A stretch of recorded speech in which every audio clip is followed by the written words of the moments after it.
Aujourd'hui, je reçois Bill Kerr. Tu viens de faire une intervention dans la Brigade des chefs, notre communauté premium. On a parlé de comment tu as monté ton agence SEO il y a un an à peu près. On est là pour faire une version raccourcie avec le plus de valeur possible pour voir du coup quels sont les choix que tu as fait qui t'ont amené ici aujourd'hui. Comment ça va toi?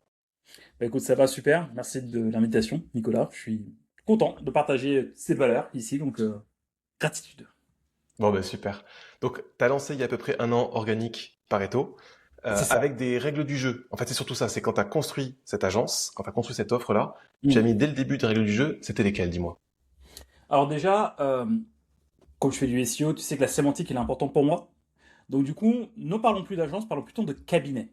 Tu vois. Et je vais t'expliquer après pourquoi je te parle de ça. Alors, quand je l'ai lancé, je suis parti dans un constat simple. Ça faisait 13 ans que je fais du SEO, mais plus en mode freelance. Donc moi, je vends mon temps contre de l'argent. Je bossais pour de grosses boîtes, donc j'avais bossé en tant que freelance pour Canal+, ou bien pour la Halle, ou bien pour Adopt Parfum notamment. Et en fait, je voulais un modèle où je voulais décorréler mon temps personnel des revenus que je voulais avoir. Et surtout, je voulais en fait me mettre à un moment dans tout le process, parce que monter un cabinet, c'est assez long. Il y a la communication, la prospection, le commercial, les échanges, la négociation, la signature, la production, le renouvellement. Enfin bon, bref, c'est un process assez long. Et dans ça, en fait, j'avais identifié là où les choses sur lesquelles j'étais particulièrement excellent et les choses sur lesquelles j'étais bon, voire moyen. Et donc, du coup, voilà, par rapport à ça, je me suis dit, où est-ce que je pouvais me mettre, sur lequel je pouvais donner beaucoup de valeur, tout en décorrélant mon temps, mais en apportant une haute expertise. Et c'est là, en fait, où j'ai mis en place un système où je me mets, en fait, à la tête d'une structure, donc, du coup, d'un cabinet, et sur lesquels, voilà, j'ai mes consultants qu'on a pu former avec SEO Pareto, qui délivreront donc pour les clients que nous avons. Et pourquoi je parle de cabinet? Voilà, parce que je le dis depuis tout à l'heure, et pas d'agence. Parce que pour moi, en fait, dans la sémantique, agence, ça fait très grosse boîte qui vont gérer, enfin, pour qui en fait leurs clients, enfin, pour qui en fait les clients sont des numéros. Alors que nous, notre ADN, c'est vraiment de prendre peu de clients. On en prend 25 par an maximum. On en prend très peu, mais par contre, chaque client est chouchonné, chouchouté, bichonné, pas chouchonné, et chouchouté, bichonné pour obtenir les meilleurs résultats ensemble. Donc voilà, donc vraiment un truc à taille humaine qui me va très bien en tant que personne, en tant qu'entrepreneur, en tant que père, et qui me permet donc d'avoir le temps de cerveau disponible pour faire ce que je veux réellement faire sur cette terre. Ouais, parce que ce qui fait, enfin, on l'a eu dans l'échange précédent, c'était quand même Ouais. le plus important, c'est que ça parte de toi, c'est que ce Oui, soit autour de toi, que ce soit aligné avec toi. Et il y a exactement. aussi le côté du coup récurrent qui est normal hein, pour une Mm. agence SEO. Mais en plus de ça, dans ton positionnement et dans ta cible, tu as dû faire des choix assez clivants parce que tu as su déterminer au bout de 13 ans de SEO qui étaient les Mm. bons et les moins bons clients pour toi. Exactement, exactement. Et du coup, oui, par rapport à ça, effectivement, j'ai dû trancher dans le lard. Typiquement, j'ai déjà eu de beaux contrats, enfin, on m'a déjà proposé de beaux contrats, mais c'est le contrat à 6 chiffres sur l'année. Mais ce type de contrat, c'était moi qui devais re-rentrer dans la prod, et donc du coup, qui devait avoir moins de temps pour développer d'autres projets qui sont importants pour moi, tels que SEO Pareto. Donc, du coup, j'ai dû refuser, même si c'était beaucoup d'argent. Et de l'autre côté du prisme, aussi de refuser les clients qui ne sont pas assez matures, parce que c'est des clients qui me prendraient beaucoup de temps en termes de pédagogie, en termes de la valeur qu'on leur offrirait pour avancer.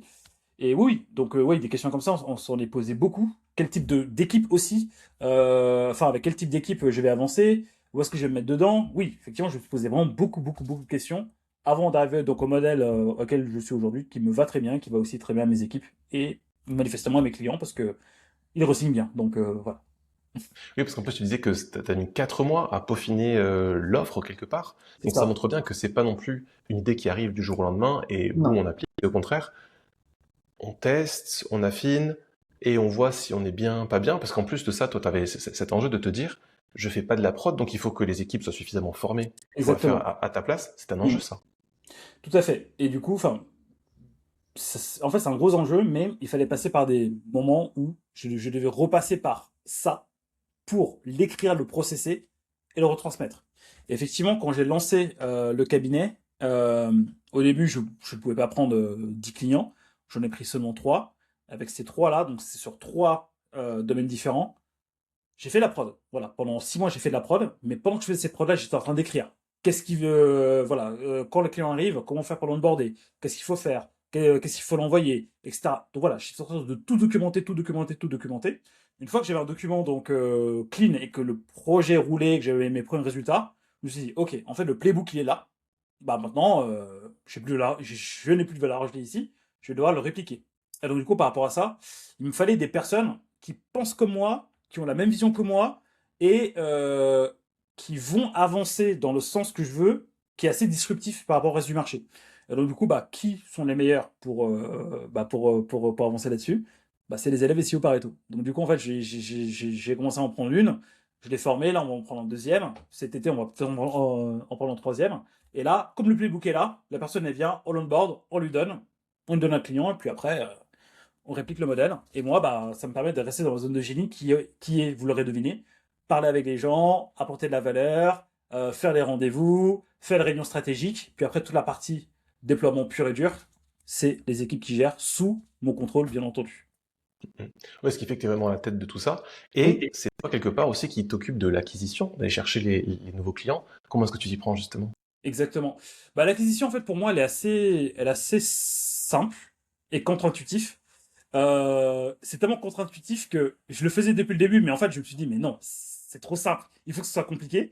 Euh, L'acquisition, en fait, elle se fait par réseau, bouche à oreille, recommandation, et surtout par upsell. Donc, ce que je veux dire par là, c'est que régulièrement, dans mon calendrier, je vais à des endroits où je peux rencontrer d'éventuels prescripteurs, ou bien d'éventuels partenaires, ou bien d'éventuels clients.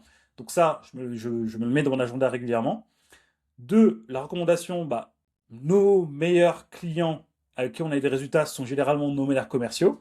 Donc il suffit de mettre en place des leviers pour leur dire, OK, est-ce que tu n'as pas des personnes à me présenter, ou bien est-ce que dans ton réseau, il n'y a pas quelqu'un que je pourrais aider pour que eux-mêmes, ils puissent avancer. Et bien entendu, tout ça, c'est un process que je mets en place pour activer ce qu'on appelle le biais de réciprocité. Troisième point, c'est l'upsell. Ok, bah en fait, le client arrive à un niveau, il va aller plus loin, ça dépasse le cadre initial, bah on échange, on voit où est-ce qu'on peut aller. Et là, pour le coup, une prestation qui, je sais pas, je dis n'importe quoi, va nous coûter 1000 euros par mois, bah demain, elle peut coûter 2500, 3000 euros par mois parce qu'on a élargi la cible de ce qu'on fait. Mais voilà, donc réseau recommandation upsell. Donc ça, ces trois-là, c'est ceux qui m'amènent 99%, 100% même de mes clients aujourd'hui. Oui, parce que du coup, certains te voient peut-être Le communiquer sur quatrième. YouTube. Ah, t'as la quatrième. Le quatrième, la communication externe. Bah, on y arrivait, tu me coupes l'herbe sous le pied, parce que tu communiques beaucoup sur YouTube, sur LinkedIn, avec ta Ouais. newsletter, et pour autant, c'est pas forcément ça qui Non, t'apporte tes clients non, non. côté cabinet. Ça, en fait, je le dis à je le dis de plus en plus à mes élèves dans les CEO Pareto. Je leur recommande de communiquer, de prendre du temps pour communiquer. Après, ils me disent, mais ça sert à rien, ça ne même pas de clients. Enfin, je vais être un influenceur, j'ai pas envie d'être comme toi sur les réseaux. Mais en fait, le fait de communiquer, le fait d'être une voix et de donner son avis, ça va rassurer vos futurs prospects. Quand 100% de mes prospects, en tout cas moi dans mon cas de figure, 100% de mes prospects avant qu'ils bossent avec moi, ils sont partis voir sur Google, sur LinkedIn, qui j'étais. Donc quand ils arrivent et qu'ils voient que mon YouTube a 3000 abonnés, que mon LinkedIn a 11 000 abonnés, alors bien entendu je ne vous dis pas à ce niveau-là parce que c'est beaucoup de travail, mais quand on voit juste que je suis présent, que je prends la parole, que j'ai pas peur de le dire et qu'il y a deux personnes qui fédèrent autour de ce que je fais ou bien de ce que je dis, là, il y a ce petit biais qui se dit, ok, en fait, il n'est pas n'importe quoi, donc peut-être qu'il est, enfin, c'est même sûr qu'il est validé par ses pairs. Voilà. Et rien que ça m'aide énormément à closer des clients. Vraiment. Donc du coup, pas besoin d'avoir des dizaines de milliers d'abonnés comme moi, juste prenez la parole une fois, deux fois, trois par semaine, régulièrement, c'est largement suffisant. Voilà. Mais, comme je dis, comme je dis souvent, c'est la régularité qui bat la performance. Donc du coup, vraiment, se mettre un rythme, une fois, deux fois, trois fois, enfin, ce qui nous semble être le plus écologique pour nous. Et puis après, on déroule dans le temps, et puis voilà. Ok. Et aujourd'hui, dans ton agence, c'est quoi la place de l'IA? À quel point est-ce que toi, tu es architecte? À quel point est-ce qu'il y a des humains qui bossent? Et à quel point est-ce Ouais. qu'il y a des IA qui bossent pour vous, au final? Ouais, on utilise beaucoup l'IA, nous en interne. On utilise ChatGPT, on utilise Claude dans plein de moments de la prestation. En fait, l'IA nous aide. En fait, l'IA, en fait, on le prend comme un assistant et nous aide à faire les tâches de fond, les tâches de recherche, les tâches par exemple, en SEO, il y a un truc qu'on fait souvent, c'est la catégorisation de mots-clés. Donc, prendre les mots-clés, les regrouper alors j'ai le mot en anglais qui est cluster, mais c'est sous les mêmes thématiques. Voilà. Tout ça, tous ces types de tâches, on s'appuie fortement sur l'IA qui a été très entraînée par un système que j'ai mis en place avant. Donc l'IA nous aide là-dessus, l'IA nous aide à prendre les décisions, l'IA nous aide à proposer des réponses. Mais par contre, il y a un point sur lequel on ne mettra jamais l'IA, en tout cas pas pour le moment, c'est la qualité de la recommandation et la qualité de comment on va le présenter face au client. Il existe plein d'outils aujourd'hui et il suffit demain d'aller sur LinkedIn pour voir tous les posts des personnes qui disent j'ai trouvé un hack Claude qui me permet de faire mon audit SEO, le curseur SEO en PLS. J'ai trouvé le truc. Bon bref, ils trouvent beaucoup de choses. Mais par contre, l'IA aujourd'hui, il peut vous servir uniquement une soupe générique. Alors que si vous ne prenez pas le temps de réellement le contextualiser et que vous ne mettez pas votre esprit critique dedans, vous allez droit dans le mur. Voilà. Et donc du coup, voilà, nous on l'utilise vraiment pour toutes ces tâches pour gagner en productivité. Voilà. Donc typiquement, nous, c'est vraiment un gain de productivité qu'on fait par rapport à ça, mais toute les décisions stratégiques, c'est l'humain qui prend derrière. Donc ce qui fait en fait que les consultants avec qui je bosse, bah en fait, ils sont obligés de monter de niveau critique, de monter de niveau business, de monter de niveau de compréhension des algos pour apporter la meilleure réponse et donc du coup pour faire en sorte que nos clients aient les résultats. Tu me disais aussi que les premiers mois de la prestation, vous étiez pas rentable, tellement il Oui. fallait aider l'IA à comprendre le contexte et à corriger, affiner, corriger, affiner. C'est Ouais. qu'après, ou du coup, vous pouvez laisser l'IA plus, pas en roue libre, mais plus avec tous ces systèmes et tous les skills que vous avez fait, l'IA peut faire du bon travail, mais pas au début. Ah non, pas au début. Pas au début. Pour chaque client, bon, on a nos modèles standards, mais pour chaque client, ce modèle-là, va falloir le nourrir. Donc, on a mis en place donc, tout un système entre ChatGPT, Claude et Notion. J'en ai fait une vidéo d'ailleurs où je montrais tout le stack de tout ça. Mais par contre, au début, il va falloir le nourrir entre nos objectifs. Pourquoi on est là? C'est quoi la mission? C'est quoi le but? Qu'est-ce que veut le client? Où est-ce qu'on veut aller? Quelle est la place qui lui reste dans la SERP? Donc du coup, dans les pages de résultats de Google. Est-ce que c'est possible à court terme, moyen terme ou bien à long terme d'être affiché sur les IA, etc., etc., etc. Donc en fait, c'est tout ça qu'il va falloir nourrir, qu'il va falloir ensuite au niveau de la prod, notamment la création de contenu, appuyer encore plus. Et puis après, à partir de là, au début, l'IA va nous sortir une soupe, mais cette soupe est de moins en moins salée au fur et à mesure qu'on la dilue avec de l'eau. Oh là là, voilà. On est dans la Je, brigade, je l'ai pas fait exprès. je suis pas sûr d'avoir envie de boire cette soupe tellement Oh diluée, non, mais non. je vois où tu veux en venir. Et tu vois, vu que tu parlais d'apparaître dans les IA et tout ça, le Géo, ça donne quoi en 2026? C'est quoi du Géo? Bah, le GEO, c'est ni plus ni moins que du SEO qui est très mal exécuté. C'est une vision qui n'est pas du tout la mienne. Pourquoi? Parce que dans ma manière de réfléchir et l'IA, enfin, avant de se lancer en SEO ou bien avant de se lancer dans le GEO ou bien ce que vous voulez, il faut comprendre le système derrière, qu'il y a derrière, comment ça fonctionne. Et pour moi, c'est un truc que beaucoup de monde ne prend pas le temps de faire. Quand tu comprends le système, tu peux anticiper ce qui fait que le système tourne. Et typiquement, aujourd'hui, le GEO, si je me base sur l'IA numéro 1 en France, celui qui est le plus utilisé pour avoir des réponses, c'est ChatGPT. Voilà. Aujourd'hui, ChatGPT, il se base sur quoi pour avoir des réponses? Il se base sur l'index de Google. Voilà.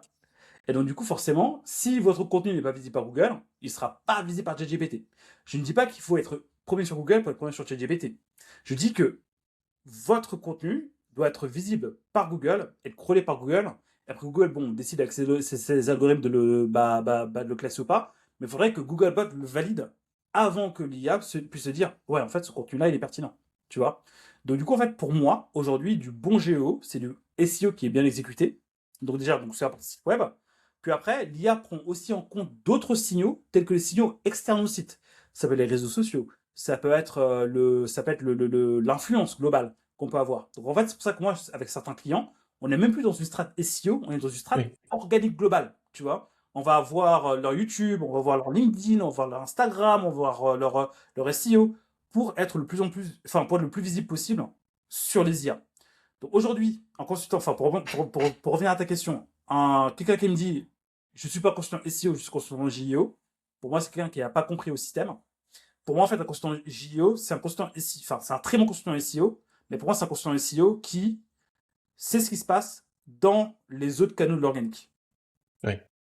Punchline. C'est plus quelque part quelqu'un qui va faire de la communication plus large, qui doit peut-être l'optimiser un petit peu, mais ça reste un travail plus de communicant avec une strat qui va se dérouler sur plusieurs médias, plusieurs supports. Et c'est vrai que YouTube contribue pas mal, hein, il me semble, Oui. à YouTube contribue de remonter énormément. dans les LM.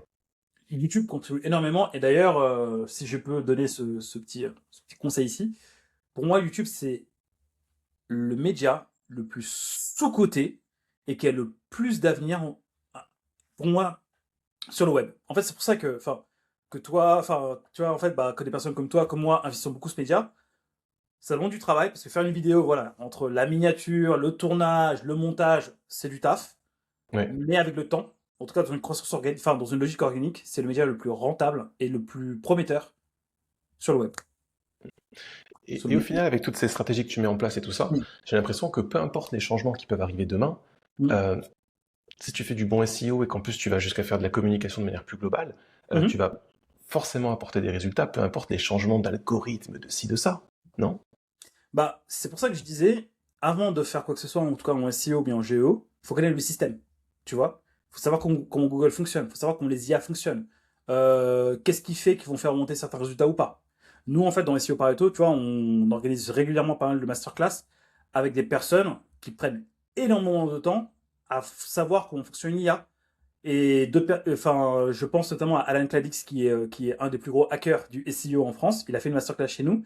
Il nous a dit exactement qu'est-ce qu'on doit faire pour simuler n'importe quelle réponse et faire remonter n'importe quelle réponse dans les IA.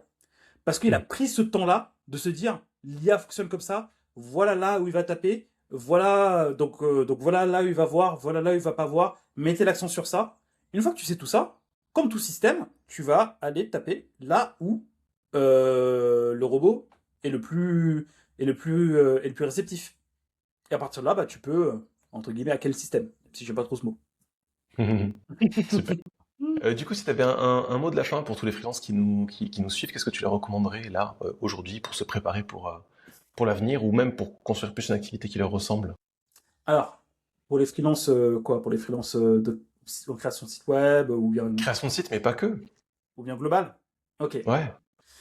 Aujourd'hui, en fait, on arrive à une époque formidable où